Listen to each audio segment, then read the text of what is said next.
राम राम। सामान्य जगत में हमें दो प्रकार के दार्शनिकों के दर्शन होते हैं। एक वह जो आत्मा के अस्तित्व को मानते हैं और दूसरे वह जो आत्मा के अस्तित्व को नकारते हैं। जो भी हो, जीवन में असहमत की स्थिति तो प्रत्येक बिंदु पर, प्रत्येक विषय पर उभरती है और समझ आती है, किंतु जीवन में होने वाली किसी भी प्रकार की उपलब्धि पर न तो बहुत हर्षित होना चाहिए, बल्कि किंचित भी हर्षित नहीं होना चाहिए और उसे यथा उपयोगी मानते हुए उसका व्यवहार करना चाहिए।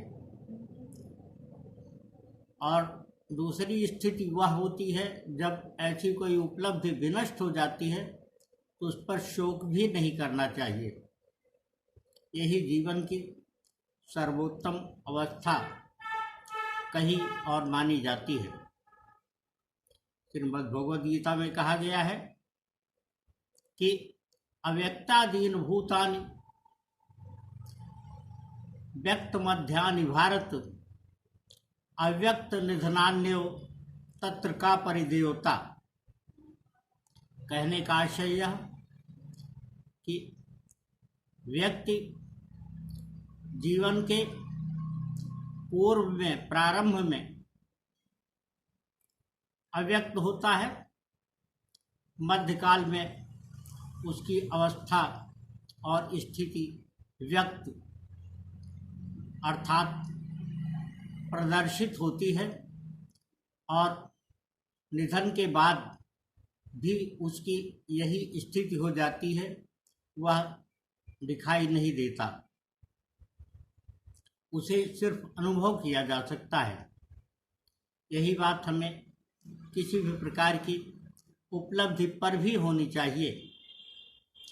जब जिस प्रकार से हमारा जीवन मध्यकाल में अपने सोच के उस अवस्था में होता है जब हमारे पास अपने अच्छे अनुभवों का भंडार होता है, हम अपने को सही तरीके से व्यक्त कर पाते हैं।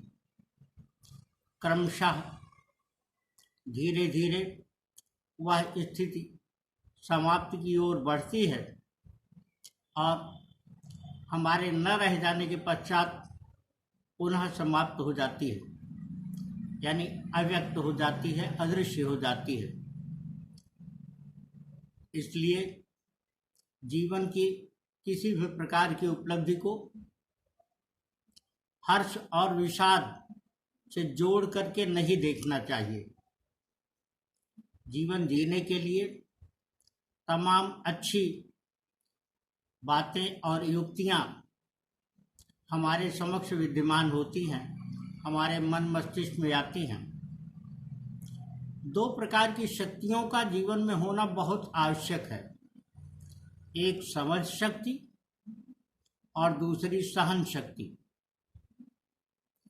यद्यपि सहन शक्ति और समझ शक्ति दोनों ही अन्योन्याश्रित हैं, अर्थात एक दूसरे पर निर्भर करती हैं।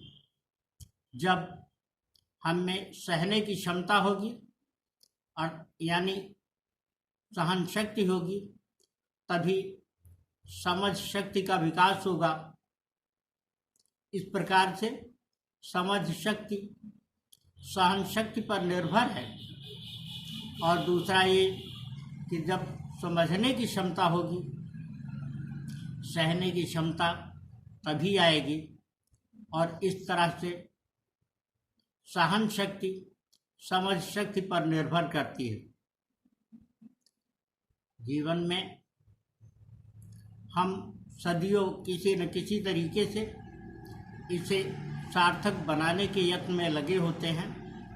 सबका अपना अपना तरीका और अपने अपने ढंग होते हैं। कुछ भौतिकवादी उपलब्धि को ही जीवन का सार या यूं कहे कि अभीष्ट समझ लेते हैं, लक्ष्य समझ लेते हैं। भौतिक चीज़ों का भी जीवन के रहते हुए बहुत महत्व है, लेकिन उनकी प्रत्याशा को हमें अपनी सामर्थ्य, अपनी क्षमता और हमारे पास जो कुछ भी ईंधन यानी शक्ति के रूप में स्थिति है, संसाधन है, उसके प्रकाश में देखना चाहिए। दूसरे की किसी उपलब्धि को देख करके मन में न तो ईर्ष्या होनी चाहिए और न ही अपने पास अनुपलब्धता की स्थिति में स्वयं में किसी भी प्रकार की हीन भावना उत्पन्न करनी चाहिए, बल्कि हमारे पास जब अधिक हो अपनी आवश्यकताओं की संपूर्ति तो करें ही, दूसरों के उपयोग में भी उसे लाने का यत्न करना चाहिए, दूसरों के लिए भी उपयोगी बनाना चाहिए। हमारे नीति शास्त्रों में कहा गया है कि अष्टादश पुराणेषु व्यासस्य वचनद्वयम् परोपकाराय पुण्याय पापाय परपीडनम्। इसका अभिप्राय यह कि 18 पुराणों में व्यास जी ने एक ही बात को 2 अलग तरीकों में व्यक्त किया है। परोपकार से बढ़िया कोई पुण्य नहीं है और दूसरों को पीड़ा पहुंचाने से अधिक कोई पाप नहीं है। हम पाप पुण्य के परिधि में न जाएं, पाप पुण्य की अवस्था पर विचार करने से बचें। तब भी यह बात तो है ही कि सुख वही होता है जो दुख दूसरों को पहुंचा करके हासिल होता है। दूसरों को जब हमारे किसी भी कार्य या हमारे किसी भी प्रयास से सुख होता है, उससे प्राप्त होने वाला सुख अनुपम होता है। वैसा सुख स्वयं की परिलब्धि, स्वयं की उपलब्धि या विभिन्न चीज़ों को अपने पास संग्रह करने मात्र से नहीं होता है। क्योंकि अपने पास जितनी भी चीज़ें संग्रहित होती जाएंगी, उनकी संरक्षा के लिए हमें उतने ही उपाय करने होंगे, उतनी ही चिंताएं करनी होंगी, उतने ही संसाधन विकसित करने होंगे। यों भौतिकवादी दार्शनिक यह कहते हैं कि अपने पास जितने अधिक संसाधन जुटाए जाएंगे, उनकी संरक्षा पर जितना अधिक ध्यान दिया जाएगा, उतने ही अधिक लोगों को उससे जोड़ना होगा, तो उन्हें आजीविका हमसे प्राप्त होगी। यह भी तो हित का एक तरीका है।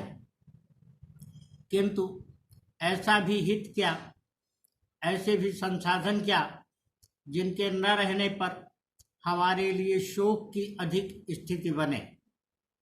इसलिए सदियों उपाय इस बात का करना चाहिए कि हम क्या अच्छा कर रहे हैं, उससे अधिक महत्वपूर्ण यह है कि हम दूसरों के लिए क्या अच्छा कर रहे हैं।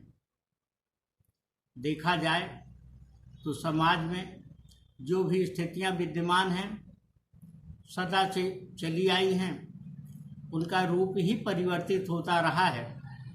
मनुष्य उन्हीं समस्याओं में कोई गुम्फित हो करके अपने जीवन को बिता देता है और कोई मुक्त हो करके जीवन बिता देता है। अमर कोई भी नहीं है, जाना हर किसी को होता है, लेकिन उसके जाने पर चर्चा अधिक होती है जिसके पुण्य अधिक होते हैं, यानी जीवन के जिसके कार्य इस प्रकार से होते हैं जो दूसरों के लिए नसीहत या सबक बन जाते हैं, दूसरों को स्मरण करने के लिए उसे प्रेरित करते हैं।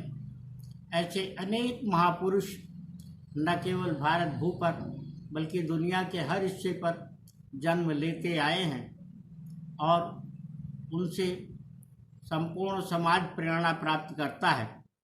यह हमें तय करना होता है कि हम अपने जीवन में ऐसा क्या करें जिससे इहलोक समाप्त होने के बाद भी लोग हमें संस्मृत रखें, अपने स्मरण में रखें। यह कोई अपने जीवन में लक्ष्य बना करके भी तय नहीं कर सकता है, इसलिए भी इसका विवेचन न करते हुए जो अच्छा समझ में आए उसकी तरफ ही हमेशा हमें अपने ध्यान को केंद्रित करते रहना चाहिए। हमारे नीति शास्त्र में यह भी कहा गया है कि अयम निजः परो वेति गणना लघुचेत साम उदार चरिता नाम चतु वसुधैव कुटुंबकम। इसका अभिप्राय यह है कि अपने और पराये का भेद वह लोग करते हैं जिनकी बुद्धि संकीर्ण होती है, जिनका मन मस्तिष्क संकीर्ण है, जबकि जो उदार चरित्र के लोग हैं वो संपूर्ण धरा को, संपूर्ण पृथ्वी को, संपूर्ण वसुधा को परिवार की भांति समझते हैं। इसीलिए वह लोग महान लोगों में गिने जाते हैं जिन्होंने हमारे पूर्वजों के रूप में जन्म लिया और अपने कार्यों से न केवल इस भारत भू पर प्रतीक बन गए बल्कि दुनिया भी उनको प्रतीक के रूप में मानती है। ये बातें इसलिए आज हमारे एक मित्र ने सुबह सुबह प्रश्न उठाया और उससे यह एक गंभीर सवाल जोड़ा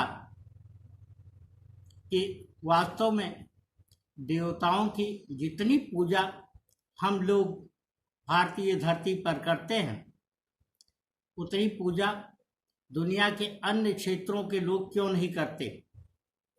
क्या उनके लिए देवताओं का महत्व नहीं है? वास्तव में विदेश में जो भी लोग हैं ये माना जाता है ऐतिहासिक दृष्टि से भी कि उनकी सभ्यताओं का विकास बहुत बाद में शुरू हुआ। तब तक भारत भू और भारतीय धरा पर बहुत कुछ हो चुका था। हमारे यहाँ मतांतर इसलिए अधिक होते चले गए कि व्यक्ति ने अपने ज्ञान और सुविधा के अनुसार जो भी प्रतीक उचित समझा उन्हें गढ़ लिया, लेकिन ईश्वर को एक ही रूप में देखा।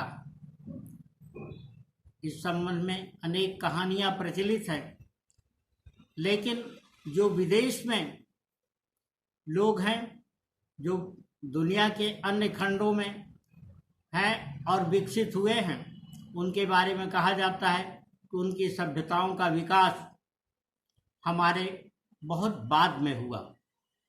इस कारण उनके अपने एक प्रतीक रह गए और वह एक दो अवतारों, एक दो ऐसे लोगों के रूप में ही प्रचलन में आ पाए जो किसी धर्म विशेष के उत्पन्न होने के बाद बने। इस दृष्टि से अगर देखें तो चाहे ईसाइयत की बात करें या मुस्लिम वाद की, इन दोनों का इतिहास अधिकतम 1,500 से 2,000 सालों के बीच का है।